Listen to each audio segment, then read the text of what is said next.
बीच बीच में साधु संतों का योग बैठ जाता है और तत्व चर्चा आदि के लिए अवसर भी मिलता है। इसी प्रकार आप लोग चढ़ला है, तत्पर सूत्र है, रत्नकरण श्रवकाचार है, ये सारे के सारे भले ही छोटे छोटे ग्रंथ माने जाते हैं, किंतु सातों तत्वों का प्रतिपादन संक्षेप में इनमें अध्ययन करने को मिलता है। तत्व दृष्टि बहुत आवश्यक है और गांव में प्राय करके ये वातावरण हमें मिल जाता है।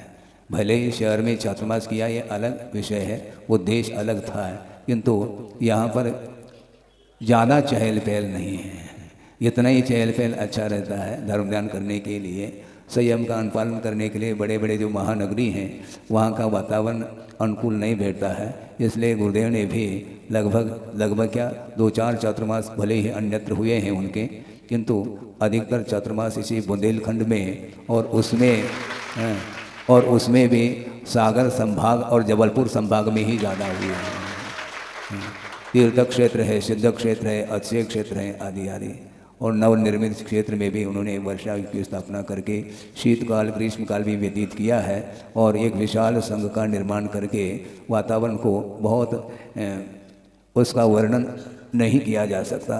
अकेले होकर के उन्होंने साधना करते हुए जो मुमुक्षु भव्य जीव हैं, जो शरण लेना चाहता है, धर्म के शरण लेना चाहता है, उनके लिए भी उन्होंने शरण दी है। और इस प्रकार आत्मकल्याण करते हुए धार्मिक वातावरण को उन्होंने निर्मित किया है।